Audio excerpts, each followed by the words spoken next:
Found footage and analog horror, two hauntingly immersive subgenres that have both taken the horror world by storm. However, while these are two entirely different subgenres, one is definitely heavily inspired by the other. Let's first start off with found footage, which is an interesting subgenre to say the least. Found footage's backstory is weird to say the least, as it has heavy roots to the indie horror wave of the 90s, and there are many things that are considered to be found footage from earlier on. But when most people think of found footage, they think of one film, that of course being I am so sorry for everything that has happened.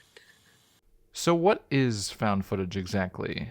Found footage is a subgenre of horror which uses camcorders to make the film seem like lost footage from a group of friends to make it feel more realistic, essentially dropping you into the shoes of the cameramen themselves. Instead of watching from a distance, it allows the viewer to interact with the film even more, as we are seeing everything from their perspective. Then there's the Blair Witch Project. The Blair Witch Project probably doesn't need much of an introduction, as if you haven't heard of it, you may have just been living under a rock for the past 20 years. But for those who may not know, the Blair Witch Project follows three young filmmakers, Heather, Mike, and Josh, as they explore the woods of Burkittsville, Maryland in search of the Blair Witch for their documentary. However, while exploring, they get trapped in the woods and slowly get picked off one by the Blair Witch. It's a fairly simple film, made for only around $35,000 to $60,000. It's super low budget and not much truly happens in it. But this isn't a review of this film, so let's move on. What really made the Blair Witch stand out from many of its predecessors was its marketing.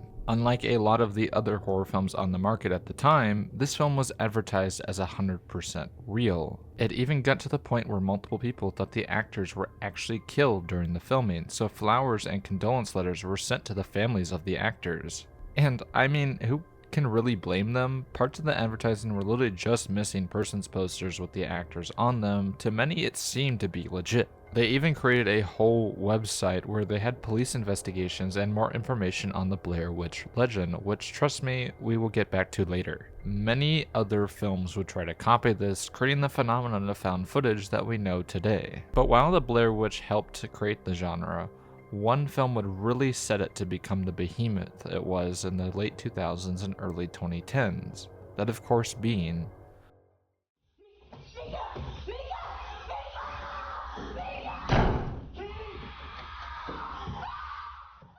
I mean, come on. You really can't talk about found footage without talking about Paranormal Activity. It took everything that the Blair Witch Project did and perfected it, making it feel more real than any of the other found footage films before it due to just how simple it was. The plot follows a couple, Mika and Katie, as they find a demon is haunting the house and wants Katie at all means necessary. Unlike the Blair Witch, however, this film didn't market itself as real besides in the film itself, instead making it so that the patrons had to demand it for their theater, which caused the word of mouth surrounding the film to spread like wildfire. Just like the Blair Witch Project, however, this film was made for next to nothing, $15,000 to be exact, and all the dialogue in the film was improvised and there was no real script. So despite not marketing the film as real events, the simple premise, dialogue, and camera work feel real, as it's just so simple that the film just falls into place similarly to a documentary. But you may be asking, how does this all relate to analog horror? Well, let's get into that.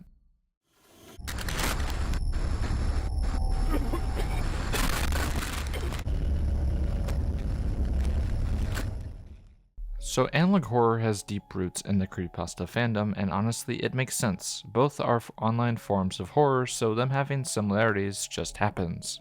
But just like creepypastas, found footage has deep ties to the internet as well. Remember that website I told you to remember earlier? Well, that was a game of sorts. In fact, it's widely considered one of the earliest examples of ARGs on the internet, which has now become a staple of horror on the internet as well. ARGs also, for anyone who doesn't know, are alternate reality games, which in short is an interactive way of telling a story that combines real world and digital storytelling to create an alternate reality. It's often used with analog horror, with shows like the Mandela Catalog using ARGs to build an immersive and fully realized world. And to add to that, we have all seen disturbing videos that have been found in the past that are truly real. I know for me personally, I've seen thousands of those damn Ring doorbell videos that creep the hell out of me. So with the creation of the internet, found footage found extreme success. So many of the earliest YouTube horror videos were inspired by found footage films like the ones discussed earlier. Some of these videos I've also discussed at length in my 2 videos on the weird side of early YouTube, and those will be included in the description below for if you wanted to get a deeper dive into those early YouTube horror videos. With videos such as Hey Walter, There Is Nothing, and Username 666 all using a found footage style to an extreme degree, with Hey Walter being the most extreme example of it. Then there's No Through Road, a video I haven't really talked about on this channel yet, but here goes. No Through Road follows a group of 17-year-old boys who were found dead in their car. They find footage in the car from the night where they went missing after going down a shortcut through a no-through road at night, where they get stuck in a time loop. In that time loop, they find a masked assailant who kills them one by one. So you may be saying, this isn't exactly analog horror, this is found footage, which technically you are correct. When this short was created, analog horror was not a thing yet, but it would set the ground roots for what would eventually transform into analog horror. In media, this is usually considered a divergence point, and it would only be accentuated with Marble Hornets, which took the found footage elements from No Through Road and expanded onto it. While with No Through Road, I'm extremely hesitant to label it as analog horror, Marble Hornets I am not. This is where I think the subgenre really started to differentiate itself from found footage, because while the main series used found footage as its storytelling device, there was another channel that went along with it. That of course being To the Ark. Remember what the Blair Witch Project did when they created a website to create an alternate reality game? Well, To the Ark did that, but turned it up to 11. They created a whole new game to go along with the main storyline of the series. On To the Ark, we get to see both sides of the storyline, with Marble Hornets following Jay and To the Ark following the Operator and his proxies. Unlike found footage, YouTube was used here as a key part of the experience. It wouldn't make sense for it to be anywhere else, as cinema would not allow for this kind of storytelling, as it would just be confusing. From this point, this is where analog horror would really start to differentiate itself from found footage, with series like Local 58 and Gemini Home Entertainment coming out, which fully went for the VHS style that we all know and love, borrowing from films like Without Warning and Special Bulletin, which I had covered before. But what really makes these two genres so similar? Well, first off, there's the presentation.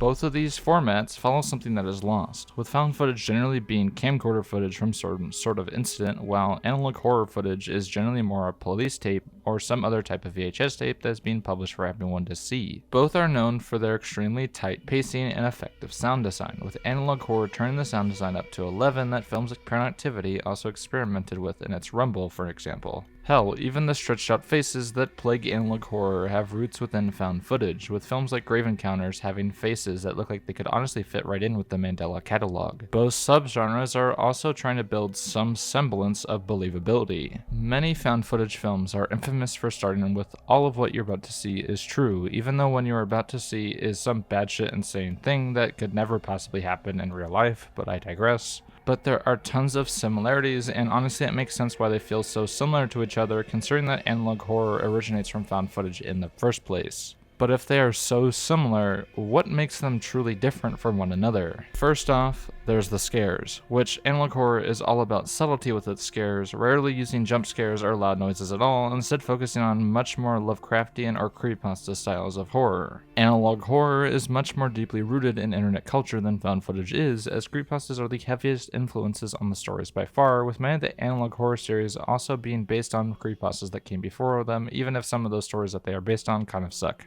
And like creepypastas, a lot of the analog horror shorts focus on pre-existing IPs such as Godzilla, Sonic the Hedgehog, and unfortunately Batman. Found footage, however, is much more simplistic in most regards to its storytelling, only really focusing on a small group of teens due to the small budgets of the films in most cases. They are also usually much more cinematic in their storytellings, with many of the films going for cinematic camera angles and shots, which can be quite funny at times due to them being in super tense and disturbing situations, but for some reason I want to get the staple camera angle. But honestly, that makes sense for the format, because unlike analog horror, these films are shown in theaters. This style makes sense for the theaters. Now that's not to say that there's no weird overlaps between analog horror and found footage. Take Kane Pixel's work for example. Many people argue about whether or not these videos are analog horror or rather just a found footage short, as it does elements of both with the VHS style that is common with analog horror, but also does the pacing and filmmaking style that is common within found footage. It can be quite confusing at times, and personally I have found myself confused by it as well, but I hope this helps some of you guys with understanding some of the key differences between the two subgenres. And to end this off, remember if you are new to like and subscribe and leave a comment on your thoughts and whether you think I'm completely wrong or if you think I'm right here. Before ending this, however, I just want to say thank you to all the new people joining us and to all the people who have been on this journey with me for a while. Going from 500 to 5,000 in a year is crazy to me, and I just don't know what to say. Thank you all, and have a happy holidays. I'll see you all next week.